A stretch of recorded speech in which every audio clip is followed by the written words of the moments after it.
Hello दोस्तों, आज का टॉपिक है D equals S times T, units, inverse change and average speed. चलो एक इंटरेस्टिंग चीज़ नोटिस करते हैं। सोचो एक कार 60 किलोमीटर पर आर पे चल रही है और एक फिक्स डिस्टेंस कवर करनी है। अब अगर स्पीड बढ़ा के 120 कर दो तो टाइम का क्या होगा? ऑब्वियसली आधा हो जाएगा, मतलब स्पीड डबल, टाइम हाफ। ये तो सिंपल लगा। लेकिन अब सोचो, अगर कोई पूछे कि एक ट्रिप में 30 किलोमीटर पर आवर से गए और वापस 60 किलोमीटर पर आवर से आए, तो एवरेज स्पीड क्या होगी? बहुत लोग बोलेंगे 45, लेकिन आंसर 45 नहीं है। इंटरेस्टिंग है ना? तो बेसिकली सीसैट में स्पीड, डिस्टेंस, टाइम के क्वेश्चंस में दो ही मूव्स बार बार आते हैं। एक ये कि जब डिस्टेंस फिक्स्ड हो तो स्पीड और टाइम उल्टा डायरेक्शन में मूव करते हैं, और दूसरा ये कि एवरेज स्पीड का मतलब है total distance divided by total time, simple average नहीं। बस यही दो चीज़ें टाइट कर लो तो बहुत सारे टीएसडी क्वेश्चंस रिकॉग्नाइजेबल हो जाते हैं। चलो देखते हैं कैसे। तो चलो सबसे पहले एक बेसिक चीज़ से स्टार्ट करते हैं। स्पीड, डिस्टेंस और टाइम, इनके बीच में रिलेशन क्या है? बहुत सिंपल है। अगर एक कार 60 किलोमीटर पर आवर से चल रही है और वो 3 आवर्स तक चलती है तो कितना डिस्टेंस कवर करेगी? 60 टाइम्स 3, 180 किलोमीटर। बस यही है हमारा formula, D equals S times T. अब इंटरेस्टिंग बात यह है कि ये एक ही इक्वेशन है, लेकिन इसको 3 तरीके से लिख सकते हो डिपेंडिंग ऑन क्या पूछा जा रहा है। अगर डिस्टेंस और टाइम दिया है और स्पीड निकलनी है तो S equals D by T. अगर डिस्टेंस और स्पीड दिया है और टाइम निकलना है तो T equals D by S. Same relationship, बस रीअरेंज कर रहे हो। चलो एक बार और चेक करते हैं। डिस्टेंस 180 किलोमीटर है, स्पीड 60 किलोमीटर पर आवर है। टाइम क्या होगा? 180 डिवाइडेड बाय 60, 3 आवर्स। वही आंसर आया। तो बेसिकली जब भी कोई टीएसडी क्वेश्चन आए, पहला काम यह है कि देखो कौन सी क्वांटिटी छुपाई गई है और फिर इक्वेशन को उस फॉर्म में लिख दो। ये सुनने में ऑब्वियस लगता है, लेकिन बहुत सारे स्टूडेंट्स क्वेश्चन के वर्ड्स में उलझे रहते हैं इंस्टेड ऑफ सीधा इक्वेशन लिखने के। अब एक और चीज़ है जो सिंपल लगती है लेकिन मार्क्स खा जाती है, यूनिट्स। हाँ, यूनिट्स।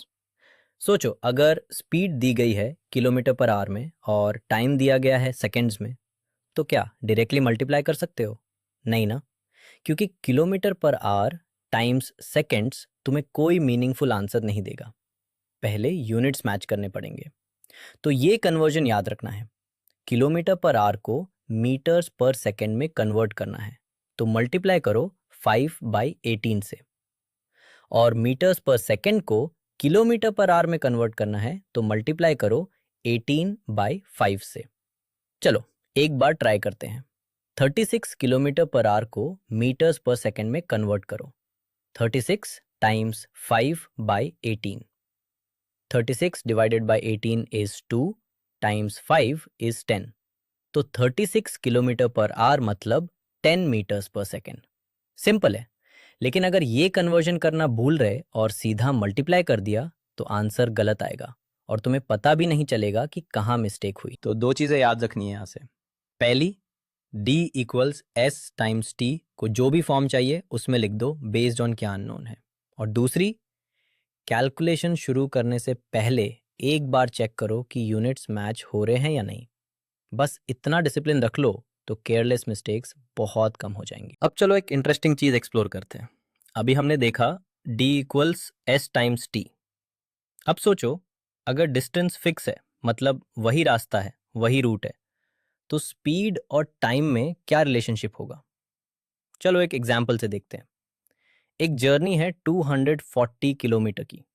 अगर तुम 40 किलोमीटर पर आवर से जाते हो तो टाइम क्या होगा? 240/40, 6 आवर्स। अब अगर स्पीड बढ़ा के 60 किलोमीटर पर आवर कर दो, same 240 kilometre, time 240/60, 4 hours. Speed बढ़ी तो टाइम कम हो गया। चलो एक और ट्राई करते हैं। स्पीड 80 किलोमीटर पर आवर कर दो, 240/80, 3 आवर्स। स्पीड और बढ़ी, टाइम और कम। अब रुको, एक पैटर्न नोटिस करो। 40 से 60 पे गए, मतलब स्पीड 3/2 टाइम्स हो गई, और टाइम 6 से 4 पे आया, मतलब टाइम 2/3 टाइम्स हो गया। देखो, 3/2 का उल्टा 2/3। इंटरेस्टिंग। फिर 40 से 80 पे गए, स्पीड डबल हो गई, 2 टाइम्स। टाइम 6 से 3 पे आया, हाफ। 2 का उल्टा 1/2। वही पैटर्न। तो बेसिकली जब डिस्टेंस फिक्स है, अगर स्पीड को किसी फैक्टर से मल्टीप्लाई करो तो टाइम उसी फैक्टर से डिवाइड हो जाता है। स्पीड k टाइम्स हो गई, टाइम 1/k टाइम्स हो जाएगा। ये इन्वर्सली प्रोपोर्शनल है। अब इसका मतलब क्या है प्रैक्टिकली? इसका मतलब ये है कि तुम्हें हर बार एक्चुअल डिस्टेंस निकलने की जरूरत ही नहीं है, बस फैक्टर देखो। चलो एक और एग्जांपल ट्राई करते हैं बिना डिस्टेंस निकाले। एक जर्नी 6 आवर्स लेती है 40 किलोमीटर पर आवर पे। अब स्पीड बढ़ा के 60 किलोमीटर पर आवर कर दी, कितना टाइम लगेगा? पहले डिस्टेंस निकालो। नहीं नहीं, जरूरत नहीं। देखो, 40 से 60 ये कितने टाइम्स है? 60/40 दैट इज 3 हाफ्स टाइम्स। तो टाइम 2/3 टाइम्स हो जाएगा। 6 का 2/3 कितना है? 6 टाइम्स 2/3 दैट इज 4 आवर्स। बस, डन। कोई डिस्टेंस कैलकुलेट नहीं किया। यही है एग्जाम में काम आने वाला इंस्टिंक्ट। जब क्वेश्चन में स्पीड चेंज हो रही है और डिस्टेंस सेम है, तो सीधा फैक्टर निकालो और टाइम पे उल्टा फैक्टर लगाओ। एक और केस देखो। अगर स्पीड 3/4 हो जाए, मतलब स्लो हो गए तुम, तो टाइम 4/3 टाइम्स हो जाएगा। मतलब अगर पहले 6 आवर्स लगते थे, अब 6 टाइम्स 4/3 दैट इज 8 आवर्स लगेंगे। स्पीड कम की तो टाइम ज्यादा लगा। मेक सेंस ना? स्लो चलोगे तो देर लगेगी। अब चलो एक दूसरा सिनारियो भी देख लेते हैं। क्या होता है जब टाइम फिक्स हो? मतलब दोनों केसेस में सेम टाइम तक ट्रैवल कर रहे हो, लेकिन स्पीड अलग अलग है। सोचो, तुम्हारे पास एग्जैक्टली 2 आवर्स हैं। अगर 40 किलोमीटर पर आवर से चले तो कितना डिस्टेंस? 40 times 2 80 kilometres. अगर 60 किलोमीटर पर आवर से चले तो 60 टाइम्स 2 120 किलोमीटर्स। स्पीड ज़्यादा, डिस्टेंस ज़्यादा। ये तो सीधा डायरेक्टली प्रोपोर्शनल है, सिंपल। तो बेसिकली डू रीडिंग मोड्स है तुम्हारे पास। जब भी कोई टीएसडी क्वेश्चन आए, सबसे पहले ये आइडेंटिफाई करो कि क्या फिक्स है। अगर डिस्टेंस फिक्स है तो स्पीड और टाइम का इन्वर्स रिलेशनशिप है, फैक्टर निकालो और उल्टा करो। अगर टाइम फिक्स है तो स्पीड और डिस्टेंस सीधा साथ साथ चलते हैं, डायरेक्ट प्रोपोर्शन। और जितनी जल्दी तुम आइडेंटिफाई कर लोगे कि कौन सी क्वांटिटी फिक्स है, उतनी जल्दी क्वेश्चन खुल जाएगा। ये एक की मूव है जो बार बार सीसैट में आता है। चलो अब देखते हैं कि सीसैट में ये इनवर्स चेंज आइडिया एक्चुअली कैसे आता है। एक रियल क्वेश्चन देखते हैं 2022 का। स्क्रीन पे देखो। एक आदमी घर से निकला 2:30 पीएम पे, drove to a village. Village पहुंचा तो वहां की क्लॉक 3:15 बता रही थी। वहां 25 मिनट्स रुका, फिर वापस आया एक डिफरेंट रूट से जो 1.25 टाइम्स लॉन्गर था। स्पीड डबल थी और घर पहुंचा 4 पीएम पे। क्वेश्चन ये है कि विलेज की क्लॉक घर की क्लॉक के कंपैरिजन में फास्ट है या स्लो है? पहली बार पढ़ोगे तो लगेगा बहुत मैसी है। टाइमिंग्स हैं, अलग रूट है, अलग स्पीड है, क्लॉक कंपैरिजन है। लेकिन रुको, इसको कामली स्ट्रिप करते हैं। सबसे पहले टोटल टाइम कितना है घर से घर तक? 2:30 से 4 दैट इज 90 मिनट्स। उसमें से 25 मिनट्स वो विलेज में रुका था। तो एक्चुअल ड्राइविंग टाइम कितना हुआ? 90 माइनस 25 65 मिनट्स। ये ड्राइविंग टाइम है, आगे जाने और वापस आने का कंबाइंड। अब चलो फॉरवर्ड जर्नी का टाइम T1 मानते हैं। रिटर्न जर्नी में क्या क्या चेंज हुआ? दो चीज़ें। डिस्टेंस बढ़ गई 1.25 टाइम्स, मतलब 5/4 टाइम्स। और स्पीड डबल हो गई 2 टाइम्स। अब याद करो, हमने अभी क्या सीखा था? Time equals distance by speed.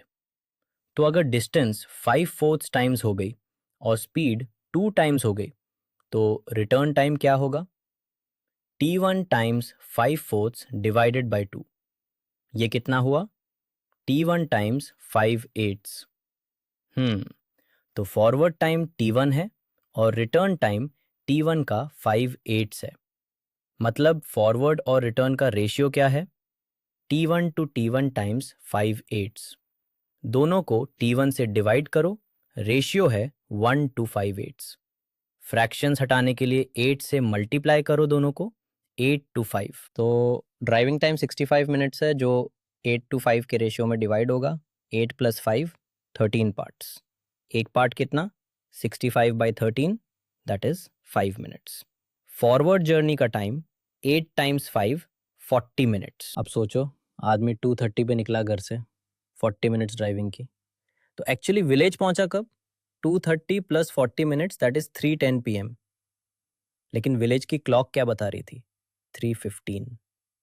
Village की क्लॉक 3:15 दिखा रही है जबकि एक्चुअल टाइम 3:10 है।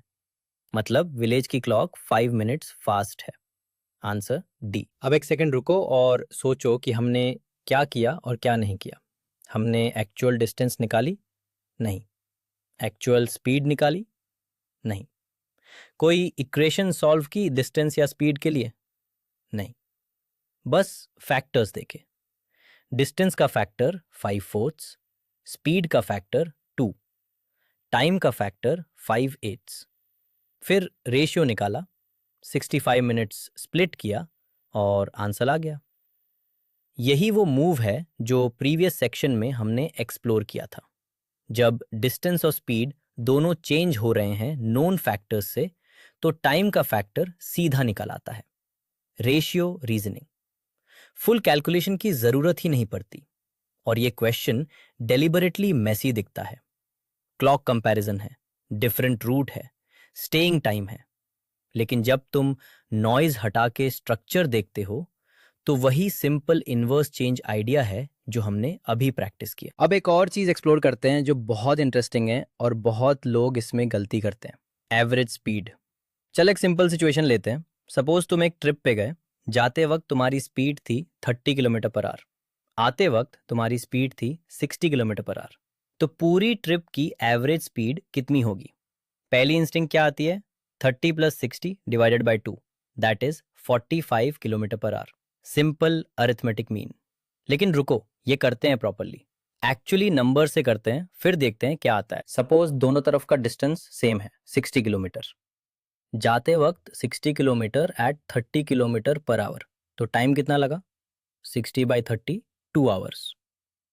आते वक्त 60 किलोमीटर एट 60 km/h, तो टाइम 60/60, 1 आवर। अब टोटल डिस्टेंस कितना हुआ? 60 + 60, 120 किलोमीटर। Total time 2 + 1, 3 hours. तो एक्चुअल एवरेज स्पीड 120/3 कितना हुआ? 40 km/h। 40, नॉट 45। तो सिंपल एवरेज से आंसर अलग आ रहा है। क्यों?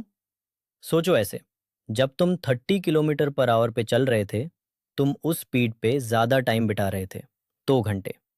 और जब 60 पे चल रहे थे, सिर्फ 1 घंटा। तो स्लो स्पीड का वेटेज ज्यादा हो गया क्योंकि उसमें ज्यादा टाइम लगा। इसलिए एवरेज स्पीड 45 नहीं आई, 40 आई। स्लो स्पीड की तरफ खिंच गई। तो एवरेज स्पीड का मतलब क्या हुआ? सिंपल एवरेज नहीं, total distance divided by total time. बस यही है। पूरा डिस्टेंस कितना कवर किया, पूरा टाइम कितना लगा, डिवाइड कर दो। स्क्रीन पे देखो, मैं लिख रहा हूं। Average speed equals total distance by total time. ये डेफिनेशन है। इसके अलावा कोई शॉर्टकट यूज करो तो भी ये अंडरलाइंग थॉट सेम रहना चाहिए। अब हाँ, एक शॉर्टकट है जो बहुत काम आता है जब दोनों पार्ट्स का डिस्टेंस इक्वल हो। जैसे अभी हमारा केस था, 60 किलोमीटर जाते वक्त और 60 किलोमीटर आते वक्त इक्वल डिस्टेंस। उस केस में एक फॉर्मूला डायरेक्टली काम करता है। 2 × v1 × v2 divided by v1 + v2। चलो वेरीफाई करते हैं। v1 है 30, v2 है 60। 2 × 30 × 60, दैट इज 3600। v1 + v2, 30 + 60, 90। 3600/90, 40। वही आंसर आया जो हमने total distance by total time से निकाला था। तो ये शॉर्टकट करेक्ट है। लेकिन याद रखना, ये शॉर्टकट तभी लगेगा जब दोनों डिस्टेंसेस इक्वल हो। अगर डिस्टेंसेस अलग अलग हैं तो ये फॉर्मूला मत लगाओ। वापस जाओ total distance by total time पे। और सबसे इंपॉर्टेंट बात, एग्जाम में जब भी एवरेज स्पीड का क्वेश्चन आए पहला काम ये है कि अपने आप को रोकना है 30 + 60/2 करने से। वो ट्रैप है। Simple average of speeds almost never correct answer होता है एवरेज स्पीड क्वेश्चंस में, टोटल ओवर टोटल। बस यही याद रखना है। अब एक इंटरेस्टिंग चीज देखते हैं। सीसैट कभी कभी डायरेक्टली नहीं पूछता एवरेज स्पीड, वो सेम कॉन्सेप्ट को अलग कपड़े पहना के ले आता है। चलो देखते हैं कैसे। ये देखो, एक क्रिकेट का टेबल दिया हुआ है। सीसैट 2021 में आया था। 4 प्लेयर्स हैं, ए बी सी डी। हर प्लेयर के 2 इनिंग्स के रन्स और बॉल्स फेस दिए हुए हैं। प्लेयर ए ने फर्स्ट इनिंग्स में 61 रन्स बनाए 99 बॉल्स में। सेकेंड इनिंग्स में 14 रन्स बनाए 76 बॉल्स में। प्लेयर बी ने फर्स्ट इनिंग्स में सिर्फ 5 रन्स बनाए 12 बॉल्स में। सेकेंड इनिंग्स में 50 रन्स बनाए 85 बॉल्स में। प्लेयर सी 15 रन्स 75 बॉल्स पहले इनिंग्स, 20 रन्स 50 बॉल्स दूसरे innings. Player D 13 runs 55 balls, 12 runs 50 balls. अब सवाल ये है, पूरे टेस्ट मैच में सबसे फास्टेस्ट रन स्कोरर कौन है? वीडियो पॉज करो और 1 मिनट सोचो। फास्टेस्ट रन स्कोरर का मतलब क्या है और कैसे निकालोगे? चलो सोचते हैं। फास्टेस्ट रन स्कोरर मतलब जो सबसे ज्यादा तेजी से रन्स बना रहा है। तो बेसिकली रन्स पर बॉल। ये तो वही चीज है ना जो हमने अभी एवरेज स्पीड में देखी, total distance by total time. बस यहाँ total runs by total balls है। तो क्या करें? हर प्लेयर के दोनों इनिंग्स के रन्स जोड़ दो, दोनों इनिंग्स की बॉल्स जोड़ दो, फिर total runs by total balls देखो। चलो करते हैं। प्लेयर ए, टोटल रन्स 61 + 14 75, टोटल बॉल्स 99 + 76 175। तो ए का रेट है 75/175। Player B, total runs 5 + 50 55, total balls 12 + 85 97। B का रेट है 55/97। Player C, 15 + 20 35 runs, 75 + 50 125 balls. C का rate 35/125। Player D, 13 + 12 25 runs, 55 + 50 105 balls.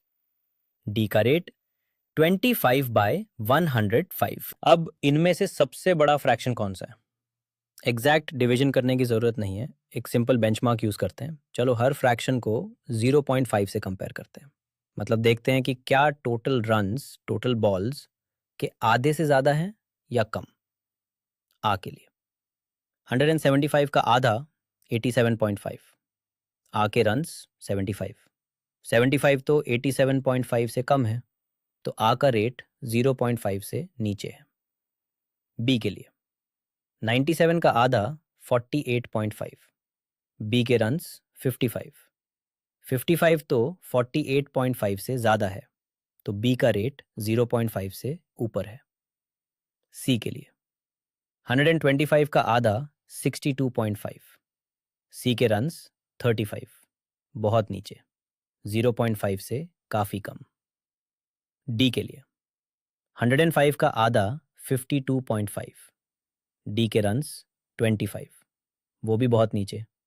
तो सिर्फ बी ही है जिसका रेट 0.5 से ऊपर है, बाकी सब नीचे हैं। Answer B. अब ध्यान दो, क्या हुआ यहाँ? क्वेश्चन में कहीं एवरेज स्पीड नहीं लिखा था, क्रिकेट का टेबल था, लेकिन अंडरलाइंग स्ट्रक्चर वही थी, total quantity divided by total denominator. पहचान लिया तो सीधा हो गया। और एक और इंटरेस्टिंग पैटर्न देखते हैं। कभी कभी सीसैट में एक्स्ट्रा नंबर्स दिए होते हैं जो दिखते हैं यूजफुल लेकिन एक्चुअली काम के नहीं होते, ट्रैप होते हैं। जैसे एक पैटर्न सोचो, पेट्रोल की प्राइस 90 रुपीज़ पर लीटर है, कार की माइलेज 16 किलोमीटर पर लीटर है। एक आदमी हर महीने 2 साल से 2 सारा किलोमीटर ड्राइव करता है। अब पेट्रोल की प्राइस 10% बढ़ जाती है। अगर मंथली एक्सपेंडिचर सेम रखना है तो कितना डिस्टेंस काम करना पड़ेगा? पहली इंस्टिंक्ट क्या आती है? लीटर्स कैलकुलेट करो, फिर कॉस्ट निकालो, फिर नया कॉस्ट निकालो, फिर नए लीटर्स निकालो, फिर डिस्टेंस निकालो। बहुत लंबा काम। लेकिन रुको, सोचो क्लियरली। एक्सपेंडिचर क्या है? एक्सपेंडिचर है लीटर्स टाइम्स प्राइस पर लीटर। अगर एक्सपेंडिचर फिक्स्ड रखना है और प्राइस बढ़ रही है तो लीटर्स कम करने पड़ेंगे, और लीटर्स का सीधा मतलब है डिस्टेंस, क्योंकि माइलेज कांस्टेंट है। तो बेसिकली प्राइस बढ़ी तो डिस्टेंस कम करना पड़ेगा सेम रेशियो में। प्राइस 10% बढ़ी मतलब प्राइस 1/10 से बढ़ी, तो नए प्राइस पे सेम एक्सपेंडिचर के लिए कंजम्पशन कितनी कम करनी पड़ेगी। ये वहीं इन्वर्स चेंज है ना। प्राइस 11/10 हो गई तो कंजम्पशन 10/11 हो जाएगी, मतलब कंजम्पशन 1/11 से कम होगी। Original distance 2200 kilometre, 1/11 of 2200, 2200/11 200 kilometre. बस आंसर 200 किलोमीटर।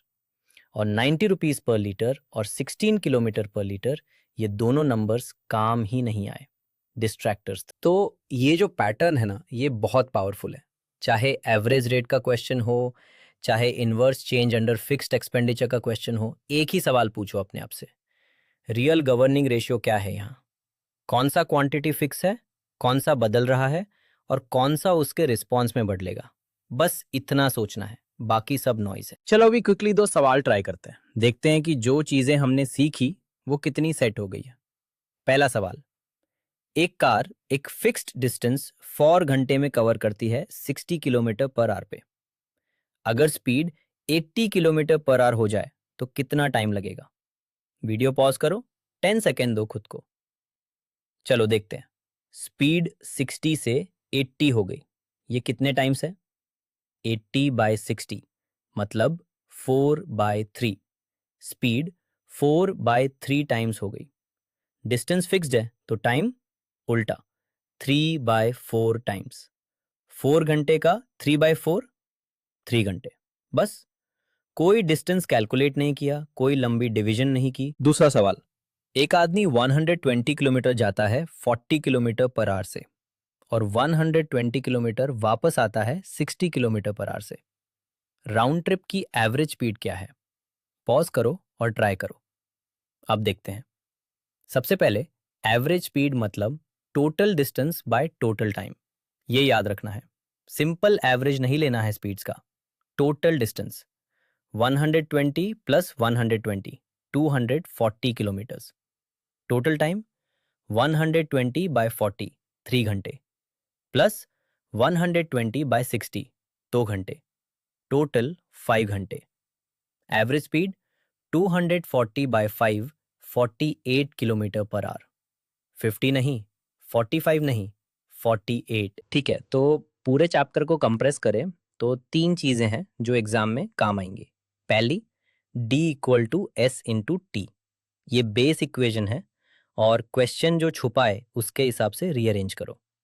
दूसरी, अगर डिस्टेंस फिक्स है तो स्पीड और टाइम उल्टे चलते हैं, फैक्टर्स में सोचो, रेशियोज में सोचो। और तीसरी, एवरेज स्पीड हमेशा total distance by total time है, कभी भी 2 स्पीड्स का अरिथमेटिक मीन मत लो। यूनिट कन्वर्जन याद रखना, डिस्ट्रैक्टर नंबर से बचना। और अगला चैप्टर रिलेटिव स्पीड का है, जहां दोनों ऑब्जेक्ट्स मूव कर रहे होंगे। ट्रेन्स, मीटिंग प्रॉब्लम्स, ओवरटेकिंग सब आएगा, तो ये फाउंडेशन सॉलिड रखना। समझ आया? तो एक्स क्रूसिबल IAS पर जाओ, लिंक नीचे डिस्क्रिप्शन में है। और हाँ, 1000+ फ्री CSAT क्वेश्चंस प्रैक्टिस करो, फुल सोल्यूशन देखो विद मोस्ट इंपॉर्टेंट ट्रिक्स।